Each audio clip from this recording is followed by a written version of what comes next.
ओम सजात्म स्वरूप परम गुरु शुद्ध चैतन्य स्वामी नमः। जे स्वरूप समझाविना पाम्यो दुख अनंत, समझाव्यु ते पदनम श्री सद्गुरु भगवत।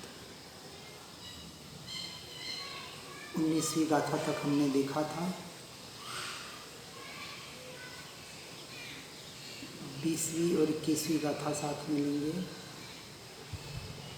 एहो मार्ग विनय तणो बाख्यो श्री वितरा, मूल हेतु ए मार्गनो समझे कोई सुभा, असद्गुरु ए विनयनो लाभ लहे जो काई, महामोहनीय कर्म की बूढ़े भव जड़ माही। 20वीं गाथा में बताते हैं श्री जिनेन्द्र देव ने ऐसे विनय मार्ग का उपदेश दिया है जिस विनय को हमने कल समझने का प्रयास किया था। व्यवहार विनय और परमार्थ विनय,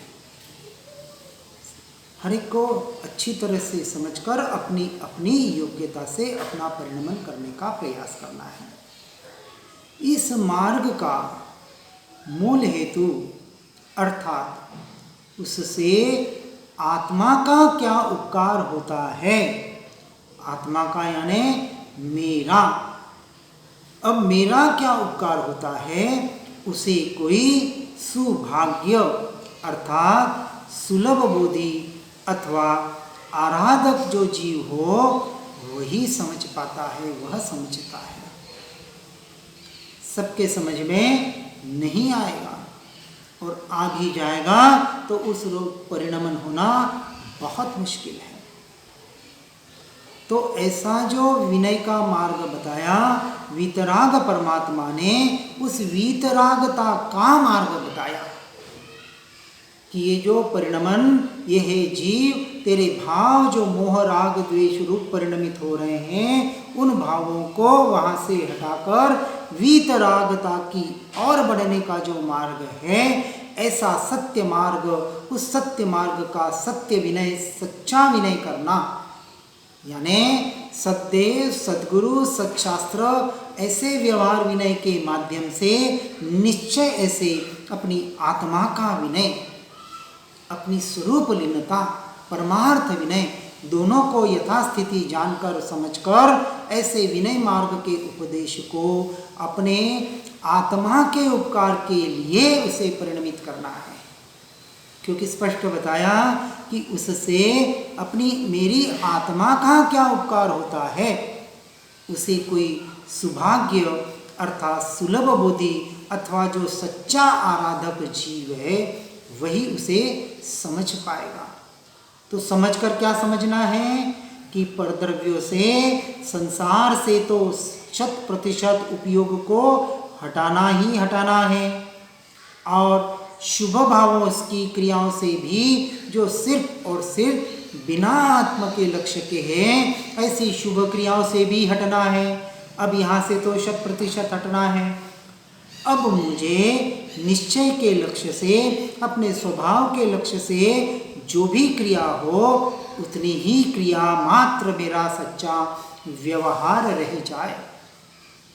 तो ऐसे आत्मा के लक्ष्य से जो प्रयास करता है, ऐसा जो सच्चा आराधक जीव है, जिसे सच्चा आत्मार्थी और जिज्ञासु की परिभाषा दी गई है।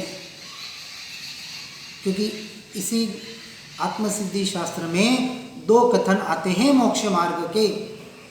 एक जगह आत्मार्थी का प्रयोग किया गया है और उसी गाथा का दूसरी गाथा में जिज्ञासु का प्रयोग किया गया है।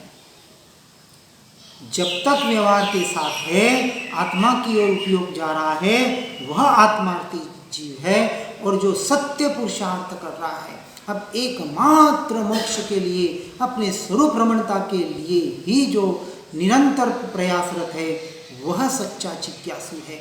और जो संसार से छूट चुका है या जिसे छूटने की तीव्र झंकना है, ऐसा सच्चा सुलभ बुद्धि आराधक जीव ही इस सत्य बात को दोनों की अपेक्षा से, यानी व्यवहार और निश्चय की अपेक्षा से समझ पाएगा। उसमें आत्मार्थी के लक्षण में भले के प्राणी दया है, प्राणी दया है और वहाँ स्वदया है, हाँ, जीव अंतर्दया है। ये दो भेद बताया, क्योंकि अभी पर और स्व के निमित्त से परिणमन हो रहा है, परदया भी हो रही है और स्वदया भी हो रही है, तो यह हुआ आत्मार्थी। फिर परदया से भी संपूर्ण हट जाता है, में आया वहाँ पर अंतर्दया, अंतर्दया सिर्फ और सिर्फ आत्मरमणता का जिसका लक्ष्य है, वह सच्चा जिज्ञासु, वही अंतर्दया है। आत्मा की दया, अनादिकाल से बाहर की दया तो अनंत बार कर ली, स्वदया नहीं की। इसलिए दया पालो एक जो आशीर्वाद के रूप से बताया जाता है। अब हम सिर्फ लेते हैं कि जीवों की दया कर ली, हमने बहुत बड़ा काम धर्म का कर लिया। स्वदया यह धर्म है, सच्चा धर्म है। और जो स्वदया करे वो परदया तो करेगा ही करेगा, लेकिन जो परदया मात्र करता है और उसी में धर्म मानता है, वो स्वदया की ओर जाए या न जाए ऐसा कोई नियम नहीं है। समझना है बराबर। इसलिए आगे 21वीं गाथा में बताते हैं कि यह जो विनय मार्ग कहा है, उसका लाभ अर्थात उसे शिष्य आदि से कराने की इच्छा करके यदि कोई भी असद्गुरु अपने में सद्गुरुता की स्थापना करता है, तो वह महामोहनीय कर्म का उपार्जन करके भव समुद्र में डूबता है। क्योंकि श्रीमद जी ने जाना सद्गुरु का उपदेश और सद्गुरु का आश्रय और प्रत्यक्ष सद्गुरु की बात जगह जगह बताई है, और इसका ज़्यादा से ज़्यादा लाभ असद्गुरु ले रहे हैं। क्योंकि बताया गुरु की आज्ञा के बाहर नहीं जाना है, इसलिए जो सद्गुरु के लक्षण बताए उसको सही तरीके से समझना है, व्यवहार और निश्चय से। नहीं तो सद्गुरु की परिभाषा में बहुत बड़ी भ्रमणा होती है। इसलिए शास्त्रों में 12 साल का सद्गुरु को ढूंढने का समय दिया गया, बाहर घूमने के लिए नहीं। पहले स्वयं का स्वाध्याय करे, निर्णय करे, जहाँ जहाँ जो जो मार्ग अंतर के दृष्टि से बताया है उसको सही तरीके से समझने का प्रयास करें। फिर तो जिसको जो प्रारब्ध के, जिसके निमित्त नैमित्तिक जहाँ संबंध लिखे होंगे उसको उस प्रकार से गुरु मिलेंगे, तो वहाँ अपने पुण्य का उदय काम करेगा हर जीव का। जो ऐसा विनय मार्ग व्यवहार और परमार्थ से बताया, उसका लाभ शिष्य आदि को कराने की इच्छा रखने वाले ऐसे असद्गुरु, क्योंकि सद्गुरुओं को तो किसी इच्छा की अपेक्षा, शिष्यों की अपेक्षा तो होती ही नहीं है, वो तो चाहते ही नहीं है गुरु बनना। शिष्य गुरु की परंपरा वहाँ नहीं के बराबर चलती है, और चल भी जाए तो वहाँ वो मान्यता में नहीं होती कि कोई मेरा गुरु है या कोई मेरा शिष्य है या मैं किसी का गुरु और शिष्य हूँ, क्योंकि मैं तो आत्मा हूँ और आत्मा किसी का गुरु और शिष्य हो ही नहीं सकता। गुरु शिष्य का परिणमन तो जड़ और पुद्गल का परिणमन मात्र है, बाहर का एक व्यवहार मात्र है। तो व्यवहार का एकांतिक निषेध भी नहीं किया जा रहा है, लेकिन उसमें अटकना नहीं है। इसलिए सद्गुरु का निर्णय सही तरीके से करना पड़ेगा, नहीं तो अटक कर जीव भटकने ही वाला है। और आज करीबन जीव इस सत्य को नहीं समझने की वजह से, सद्गुरु की सच्ची पहचान नहीं होने की वजह से इस परमार्थ तत्व से कोसों दूर चले जा रहे हैं, ऐसे असद्गुरुओं के सानिध्य में आकर। क्योंकि वो महिमा बता रहे हैं, आपको पुण्य मिलेगा, आपको ये मिलेगा, वो मिलेगा, आपका बड़ा नाम होगा। अरे क्या क्या नहीं प्रलोभन दिया जा रहा है धर्म के नाम पर। और लोभी वृत्ति को, इस लोभ को जो सबसे बड़ी खतरनाक कषाय है, जो संज्वलन लोभ 11वें गुणस्थानक तक नीचे गिराने का काम करती है। ऐसे लोभ की प्रवृत्तियों से तो हर जीव को पहले हटना है, नहीं कुछ भी नहीं चाहिए हमें, एकमात्र आत्मरमणता। अपेक्षा से कहा कि मोक्ष की अभिलाषा, मोक्ष की इच्छा, मोक्ष का लाभ मुझे चाहिए, यह इच्छा भी मोक्ष में बाधक है, तो दूसरी इच्छाएं, दूसरा लोभ, दूसरा लाभ कोसों दूर है, सबसे छूटना है। व्यवहार से कहा कि करनी ही है तो मोक्ष की इच्छा, यदि करनी है तो वो भी करने जैसी नहीं। और मोक्ष कहाँ है? अब वापस उसके स्वरूप को समझना पड़ेगा। मोक्ष कहीं वहाँ पंचम गति में, सिद्ध शिला में ऊपर जाएंगे नहीं, मोक्ष का मार्ग भीतर से शुरू होता है, यह सद्गुरु बताते हैं। जो बाहर क्रियाओं का मार्ग बता रहे हैं वह सारे असद्गुरु हैं, और जो भीतर से मोक्ष का मार्ग बताते हैं उनको अपेक्षा से सद्गुरु की श्रेणी में लेकर फिर ऐसे सद्गुरुओं की भी परीक्षा करने की बात शास्त्रों में बताई है। और परीक्षा वही कर सकता है जो पात्र जीव को, किसी की भी परीक्षा करने की पात्रता नहीं है। जिसका स्वाध्याय हो, सत्संग हो, शास्त्रों का अच्छा अभ्यास हो, जिसकी दृष्टि सम्यक होने में है या सम्यक दृष्टि की ओर जो जीव बढ़ रहा है, जिसने सत्य स्वरूप को समझ लिया है, भले अभी पाया नहीं है, समझे तो वो सद्गुरु की खोज करेगा। और खोज करने में भी अपना जीवन व्यतीत नहीं करेगा, जब उदय में आएगा मिल जाएगा, लेकिन उनके निमित्त से मिले हुए उन शास्त्रों के द्वारा, उनके वचनों के द्वारा जब तक प्रत्यक्ष कोई सद्गुरु नहीं मिलते हैं तब तक ऐसे अप्रत्यक्ष, ऐसे शास्त्रों के द्वारा, उनके वचनों के द्वारा अपने जीवन को परिवर्तित करने का प्रयास करेगा। इसलिए यदि ऐसे सद्गुरुता की कोई स्थापना करता है तो वह महामोहनीय कर्म का उपार्जन करके भव समुद्र में, भव सागर में ही डूबता है, स्वयं भी डूबता है और अनेकों को डुबा देता है। तो गुरुपद कितना खतरनाक है, क्योंकि चलो खुद डूबा तो डूबा, कोई बात नहीं, लेकिन कितने के डुबाने का पाप सर के लेपे डूबेगा। अब ऐसा जीव कैसे गति में जाएगा? इसलिए गुरु पद के ऊपर भूल के भी आने का प्रयास हमें नहीं करना है। सभी हम आत्मार्थी जीव है, सभी मोक्ष के अभिलाषी है, सभी साधक है। ठीक है, किसी की दशा ऊंची हो, किसी की दशा नीचे हो, ठीक है, कोई 1 दिन में पहुंचेगा, कोई 1 महीने में पहुंचेगा, कोई 1 साल में पहुंचेगा, लेकिन जिसने सत्य को समझ लिया है वो आज नहीं तो कल पहुंचेगा ही पहुंचेगा। भीतर से हमें निर्णय करना है कि मुझे सत्य मार्ग मिला है, आज नहीं तो कल मुझे पहुंचूंगा ही पहुंचूंगा। इसलिए फिर एक काव्य कहा, पामशु पामशु पामशु रे, केवल ज्ञान हवे पामशु रे। अरे अब तो पाऊंगा, अब हम नहीं पाएंगे तो और कौन पाएगा? इतना भीतर से दृढ़ता आनी चाहिए, वो भीतर से निर्णय, स्वयं का निर्णय, स्वयं की अनुभूति के आधार पर, कोई कह रहा इसलिए नहीं, तो भीतर से अपने अनुभव के आधार पर जीव आगे बढ़ता है तो ऐसे महामोहनीय कर्म के उपार्जन करने से वंचित होता है, दूर हो जाता है और ऐसे भव भ्रमण के सागर से छूटकर मोक्ष मार्ग की ओर बढ़ता है। आगे की 2 गाथा लेंगे।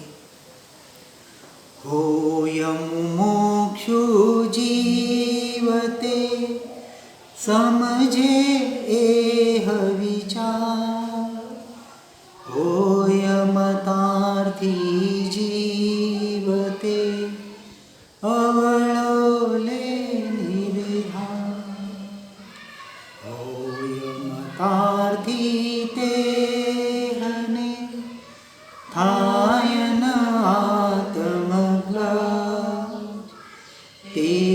तेहमतार्थी लक्षण अहिकया निरूप। अब आगे बता रहे हैं कि जो मोक्षार्थी जीव होता है वह इस विनय मार्ग को आदि के विचार को सही तरीके से समझता है, और जो मतार्थी होता है वह उसका उल्टा ही निर्धार करता है। अर्थात या तो स्वयं शिष्य आदि से वैसे विनय करवाता है, अथवा असद्गुरु में सद्गुरु की भांति रखकर स्वयं इस विनय मार्ग का उपयोग करता है। इसलिए सच्चा विनय हमें स्वयं से स्वयं को समझना पड़ेगा, और समझने के लिए सर्वोत्कृष्ट आज मार्ग स्वाध्याय और सत्संग बताया गया है। और स्वाध्याय के लिए भी आपको समझना है, स्वाध्याय के 5 भेद भले बताए गए, वांछना, पूछना, परिवर्तना, अनुप्रेक्षा, धर्मकथा, लेकिन मात्र कुछ धर्म की पुस्तकें पढ़ लेना, कुछ गाथाएं याद कर लेना, प्रतिक्रमणादि, चैत्यवदनादि या और कुछ भी स्तवनादि या कोई भक्ति की गाथाएं या भले आत्मसिद्धि या किसी भी प्रकार का मात्र याद करने का नाम सच्चा स्वाध्याय नहीं है। व्यवहार स्वाध्याय हो सकता है, स्व का अध्याय सुनकर पढ़कर उसे सत्य तरीके से समझने का प्रयास करना है। ऐसे विनय की बात यहाँ बताने का प्रयास किया जा रहा है। और सच्चा मोक्षार्थी जो जीव होता है वह इस विनय मार्ग आदि के विचार को समझता है।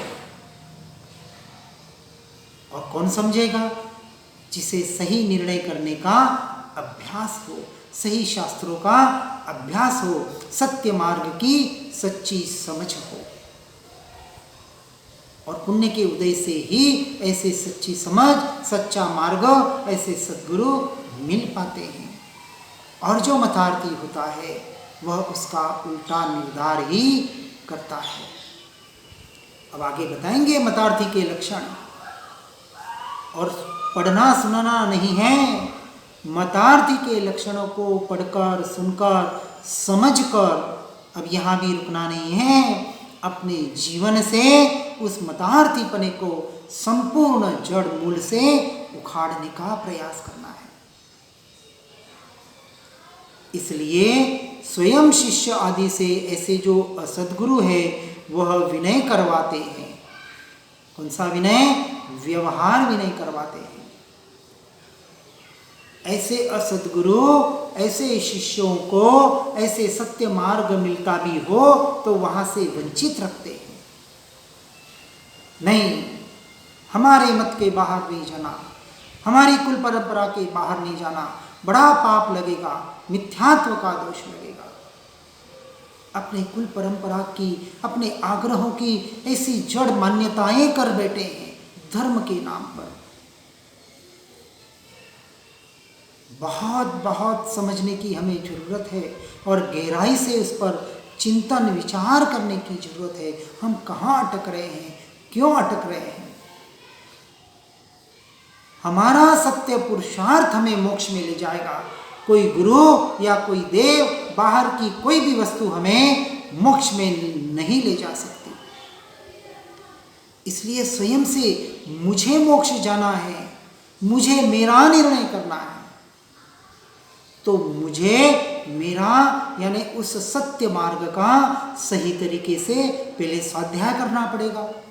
लेकिन हमारे पास तो टाइम ही नहीं है, मरने की फुर्सत नहीं है, और मोक्ष पाना चाहते हैं मात्र क्रियाओं के आधार पर, मात्र कुल परंपरा के आधार पर।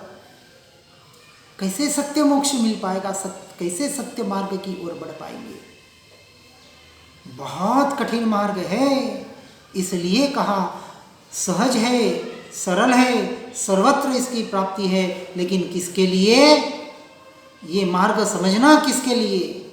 यह जिसका सत्य सच्चा विनय होता है, जो व्यवहार और निश्चय दोनों विनय को, ऐसे सत्य सच्चे विनय को अपने विवेक के द्वारा जो प्रकट करता है, उनके लिए मार्ग सहज और सरल है। बाकी तो इसके जैसा कठिन मार्ग तीनों लोक में नहीं है, क्योंकि समझना ही नहीं चाहता जी। अपने मत कुल परंपरा के अपने आग्रह से हटना ही नहीं चाहता। कहीं न कहीं यह वाणी सुनकर भी उनको वहाँ मिक्स करना चाहता है, अपने आग्रह से छूटना नहीं चाहता। गुरु आदि बनकर शिष्यों से व्यवहार भी नहीं करवाता है, मत कुल परंपरा के आग्रहों में अटकाता है। कहीं शिष्य निकल गया, कहीं दूसरे मार्ग में चला गया तो मेरी सेवा कौन करेगा, मेरी शुश्रूषा कौन करेगा, मेरा ध्यान कौन रहेगा। अरे जो संसार में माता पिता अपने बेटे से आशा अपेक्षा करते हैं, वही आशा अपेक्षा आज गुरुओं अपने शिष्यों से कर रहे हैं, तो कहाँ संसार छूटा। अरे शुभ भाव भी नहीं है, अशुभ भाव में ही धर्म के नाम पर हम रचपच रहे हैं। तो पुण्य का भी कहाँ बंध हो रहा है, वहाँ तो महापाप का बंधक घटित हो जाता है। क्योंकि पाप से छूटने के लिए धर्म का हम अपने जीवन में अंगीकार करते हैं। धर्म को धर्म स्थान पर क्यों जाते हैं, इसलिए कहा जाता है कि पाप से छूटने के लिए धर्म स्थानों पर जाते हैं, और धर्म स्थानों पर पाप करेंगे तो छोड़ने के लिए, छुड़ाने के लिए कहाँ जाएंगे। ऐसा यह विनय मार्ग अथवा जो अशिष्य होता है, जिसे सद्गुरु का सही जिसने पहचान नहीं किए लक्षणों के द्वारा, ऐसे असद्गुरु में सद्गुरु की भांति रखकर भ्रांति से उन अपने कुल गुरुओं को ही सद्गुरु मानकर उनके अनुसार उनका विनय व्यवहार विनय मात्र करता है। ऐसे गुरु अभक्ष का भक्षण करते हो तो उनको अभक्ष का भक्षण भी करवाने में, सहायता करने में नहीं चूकता है। धर्म क्षेत्र की बात बता रहा हूं मैं, जो हमने आंखों से प्रत्यक्ष देखी है, अनुभव की है, कि धर्म के नाम पर, वैयावृत्ति के नाम पर यह अभक्ष के भक्षण कराए जा रहे हैं। ऐसे गुरु शिष्यों की परंपरा से तो हमें संपूर्णतः हटना है। और कहकर भी इस मार्ग में आने वाले जीव नहीं चेतते हैं, दूसरे की क्या बात करें। क्योंकि कुल परंपरा से छूटना नहीं चाहते और इस मार्ग को अपनाना चाहते हैं। पूर्व की ओर जाना है और पश्चिम दिशा की ओर चलना छोड़ना नहीं चाहते हैं। कैसे शक्य है। पहले जहां है वैसे स्थिर हो जाओ, खड़े हो जाओ, सब कुछ भूल जाओ। कम से कम आगे बढ़ना, उस पश्चिम दिशा की ओर बढ़ना तो बंद करो, फिर अपने दिशा को बदलो। बस इतना ही काम करना है। इतना भी काम इस भाव में कर ले, जो असत्य पुरुषार्थ हो रहा है, जो असद्गुरु के परिणामों में अटकाव हो रहा है, कम से कम वहां से तो हटे। फिर सत्पुरुषार्थ कितना करे वो आगे की बात है। इन अगृहित मिथ्यात्व के साथ साथ गृहित मिथ्यात्व से भी संपूर्णतः हटना पड़ेगा। और इसके लिए एक बार जीव को पंडित टोडरमल जी का मोक्ष मार्ग प्रकाशक अच्छी तरह से वापस समझना पड़ेगा। हमने तो वही से समझा है, औरों के तो हमें पता नहीं, और भी हो सकते हैं शास्त्र। जहां से भी मिले सत्य समझ को ग्रहण करने का प्रयास करें। बहुत गहरी बात बताई है, और इसलिए पहले सद्गुरु के लक्षण बताए, और सद्गुरु के लक्षणों को सही तरीके से समझकर गुणस्थानक कोई बाहर का वेश नहीं है कि वेश बदल दिया और पांचवें छठे में आ गए। कोई व्रत जप तप अंगीकार कर लिए, कोई नियम ले लिए, कोई अनुव्रत महाव्रत स्वीकार कर लिए और पांचवें छठे में आ गए। बहुत मिथ्या भ्रांति में भटक रहे हैं। सत्य समझना है, क्योंकि गुणस्थानक आत्मा की अवस्था है, आत्मा के गुणों के स्थानक है, कि आप अपनी आत्मा में, हम अपने स्वरूप में, स्वभाव में कितना स्थिर हो पाते हैं। एक समय की स्थिरता सम्यक दर्शन कराता है, और 6 महीने के भीतर न रहे तो वो सम्यक दर्शन से गिर जाता है। ये चौथा गुणस्थानक शुद्धोपयोग के लक्ष्य से गुणस्थानक है। फिर 5वें में अनुव्रत, ये तो व्यवहार का कथन है। 15 दिन के भीतर भीतर अपने शुद्धोपयोग में निर्विकल्प अवस्था में एक समय के लिए अपनी आत्मा के अनुभूति में आता ही आता है। ये 5वां गुणस्थान। और 6ठे गुणस्थान की तो क्या बात कहें। अभी तो 5वें गुणस्थानक की जो 11 प्रतिमा है उसको भी हम सही तरीके से नहीं समझ पा रहे और अपने आप को साधु और श्रावक मान के बैठे हैं। सत्य को समझे और सत्य अंगीकार हो रहा है, सत्य के अनुरूप चल रहे हैं और अपने आप को श्रावक साधु वगैरह जो भी मान रहे हैं तो बहुत अच्छी बात है। आप निरंतर आगे बढ़े, यही बात बताने का प्रयास यहाँ सत्पुरुष करते हैं। सत्य को समझना है, यह सत्य को सबसे बड़ा विनय, और विनय अभ्यंतर तप में लिया है, कर्म निर्जरा का कारण बताया है। कौन सा विनय? बाहर का विनय नहीं, व्यवहार विनय नहीं, अभ्यंतर विनय, आंतरिक विनय, अपनी आत्मा का विनय, प्रायश्चित, विनय और वैयावृत्ति। ये पर के परिणमन नहीं है। अरे पर का परिणमन तो सिर्फ आपको पुण्यबंध का कारण बनता है। यहाँ बाह्य तप जब आंतरिक दृष्टि कराते हैं तो अभ्यंतर तप तो संपूर्णतः अपनी अंतर स्थिरता के लिए बताए गए हैं। उसे तप कहा। जो अपनी आत्मा में, स्वरूप में, स्वभाव में एकत्व कराकर स्थिरता न कराए वो अभ्यंतर तप कैसे हो सकते हैं? और संवर निर्जरा के कारण कैसे बन सकते हैं? कैसे मोक्ष का मार्ग हो सकता है? सही तरीके से विनय समझना है। ये विनय और यह वैयावृत्ति, खाली वैयावृत्ति के नाम पर बाहर बाहर से सेवा करवा रहे हैं और सेवा किए जा रहे हैं करने वाले। वहां इतना भी विनय नहीं है कि सही क्या है और गलत क्या है।